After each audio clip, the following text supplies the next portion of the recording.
Hi, and welcome to the fourth episode of the How to Write an Essay tutorial series. For this episode, we're going to be discussing how to write the main argument of the paper, how to write the confirmatio section, if you're using the terminology of a classical argument. Now, obviously, the main argument is the most important part of the paper. Without the main argument, there is no paper. Now, students, due to, I think, sloppy writing instruction, have a kind of just unhealthy relationship to the five-paragraph essay style. Maybe when you were in middle school, you were taught how to write a five-paragraph essay in which there was an introduction that sort of crudely introduced the topic, ended with your thesis, and then you had three body paragraphs that just were three scattered reasons for believing your position, and then you ended with a conclusion that basically restated your argument. And I'm going to ask you to break out of that paradigm, that way of thinking about an essay.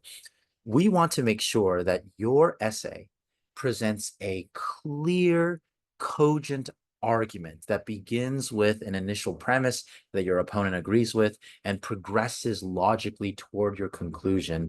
Your essay might contain just one single argument, and it's just really important that your confirmatio section, the main argument section of your paper, that it does that effectively, because if it doesn't do that effectively, your paper has failed.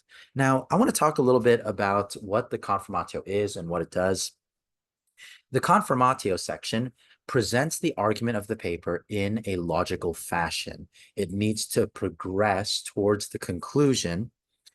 It needs to flesh out the thesis statement. Remember, the thesis statement is not going to be a comprehensive rehashing of the entire argument. It's going to present your conclusion and a major premise of your argument. But the confirmatio is the place where you explain to the reader more clearly what the thesis statement is trying to communicate. Now, we have looked at this thesis statement several times already, but I'll read it again. For this paper, the student is arguing that Abel is accepted due to his trust in God's promise and not his moral perfection. For Abel is presented in the New Testament as one who is counted righteous due to his faith, while Cain is presented as a spiritual forefather of hypocrites. In other words, we should not hyperfixate on the mode of Abel's sacrifice as being the explanation for why he was accepted and Cain wasn't. That's not the main point, because New Testament writers have highlighted that it's because Abel had genuine faith that his sacrifice was accepted. Now, I want to remind you of the argument that the student is going to be presenting in this paper, which we looked at in the first video lecture. The student looked at some data, right? In Genesis 4, God told Cain that if he did well, he would have been accepted, indicating that Cain was rejected because of his sin. And in Matthew chapter 23, Jesus told the hypocritical Pharisees that they were like Cain, indicating that, the Pharisees' future persecution of Jesus, their kind of two-sidedness, that they were presenting themselves as these really righteous individuals, while in reality, they were actually prideful and sinful. That seems to communicate to us what Cain's offering was also like. So Cain's offering was rejected because of Cain's sin. That's kind of the big picture there. Secondly, we look at Hebrews chapter 11, and it's stated that Abel was commended as righteous because of his faith, indicating that the faith is what's important. And also in Romans chapter 4, similar language is used to describe Abraham's justification by faith, not works.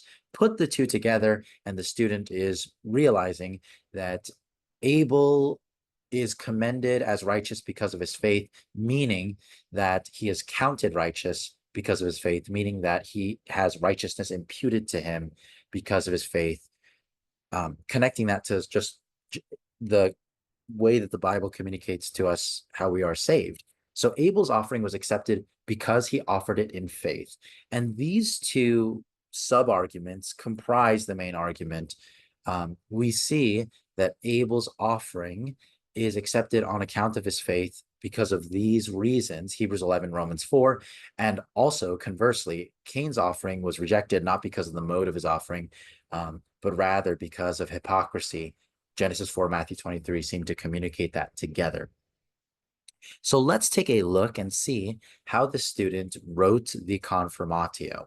Um, the confirmatio in this paper is going to be 2 paragraphs, and I highly recommend that for a 1,200 word paper, so roughly 5 to 6 paragraph paper, that you devote at least 2 paragraphs to presenting your main argument. So let's look and see what the student wrote. While Cain and Abel are not referenced by name in the Old Testament outside of Genesis, Christ breaks this stunning silence when he likens the hypocrisy of the scribes and Pharisees to that of Cain. Woe to you, scribes and Pharisees, hypocrites! You serpents, you brood of vipers, how are you to escape being sentenced to hell? Therefore I send you prophets and wise men and scribes, some of whom you will kill and crucify, and some you will flog in your synagogues and persecute from town to town, so that on you may come all the righteous blood shed on earth, from the blood of righteous Abel to the blood of Zechariah, the son of Barachiah, whom you murdered between the sanctuary and the altar. In this pronouncement of judgment, Jesus identifies the scribes and Pharisees as the offspring of the serpent, and he connects the Pharisees' hypocrisy to the sin of Cain. In contrast, Abel's death is a martyrdom which prefigures the martyrdom of Christ, who will be killed by the religious leaders of Israel.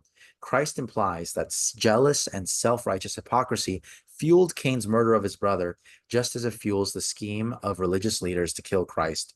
Cain's offering is an act of false piety, much like the outward acts of the Pharisees. So you'll notice that this first part of the Confirmatio is devoted to explaining what the New Testament has to say about Cain's sacrifice. Cain's sacrifice is rejected because Cain, like the scribes and Pharisees, was a hypocrite. He was offering outwardly sacrifices to God in an effort to appear pious and just and righteous, whereas in reality, he was prideful, which is just demonstrated in the fact that he jealously kills Abel afterwards. Now, the second part of the Confirmatio is going to focus on Abel rather than Cain. Abel's sacrifice, on the other hand, is portrayed in the New Testament as an act of faith by which righteousness is imputed to him. I'm going to pause there for a second.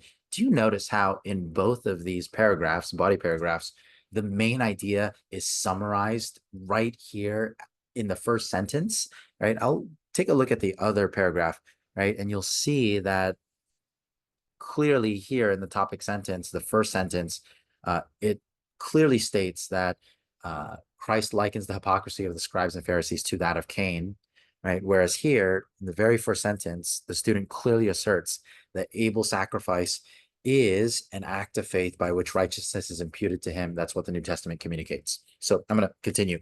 In Hebrews, Abel is used as an example of one who possessed true faith. For by faith, Abel offered to God a more acceptable sacrifice than Cain, through which he was commended as righteous, God commending him by accepting his gifts. Abel is commended to us as a model to be imitated, whose faithful offering should motivate us to likewise offer up our lives as a loving sacrifice to God. But this does not indicate that Abel sought to merit God's favor through an act of obedience. Abel's commendation as a righteous man through faith mirrors Paul's language in Romans, where he asserts that because Abraham was fully convinced that God was able to do what he had promised, his faith was counted to him as righteousness. Abel was clearly also counted as righteous due to his faith, which was exemplified in his offering of the first recorded animal sacrifice by a human, a foreshadowing of Christ's future atonement. Thomas Schreiner argues that we learn from Hebrews that the fundamental reason why Abel's sacrifice was pleasing to God was that it was offered in faith, which suggests that Abel sought the Lord for the forgiveness of sins. Abel's offering of an animal indicated that he trusted in the promise of God made to Adam and Eve, that humanity would be redeemed from their sin by a savior who would crush the head of the serpent at the cost of his own life. I want you to notice a few more things.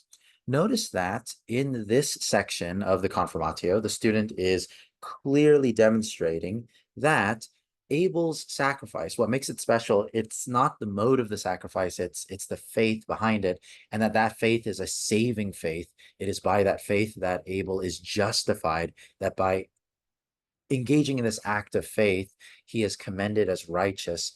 And that perhaps implies that Abel was trusting in God's salvation and not in his own merit and works. And notice that this student is using textual evidence, but is also explaining every single quote. Like the quote from Schreiner over here is explained. Every integrated quotation from, whether it's Romans or Hebrews is also explained afterwards. A huge problem I run into with confirmatio sections is that often students will just dump some quotations and move forward without adequately explaining them. Now, you'll notice that between these two sections, these two paragraphs that comprise the confirmatio, the argument is put forth, right? Clearly here we see that the New Testament is framing Cain's sacrifice as an act of hypocrisy, and clearly also the New Testament is framing Abel's sacrifice as a sacrifice made by faith, and it's by that faith that he is counted righteous, implying that the promise of God for salvation is extended to Abel who believes in it. I hope that that helps you. So just remember your confirmatio, let's say it's a couple paragraphs long, make sure that you are clearly advancing an argument using textual evidence. Make sure that the first sentence of each paragraph summarizes the main assertion of that paragraph. Remember, we're not just writing scattered reasons for believing in your position. We are trying to present a clear, logical argument. Think about that. Think about your own arguments. And if you have any questions about that, you can always talk to your teacher. I hope that this helped. I will see you in the next video.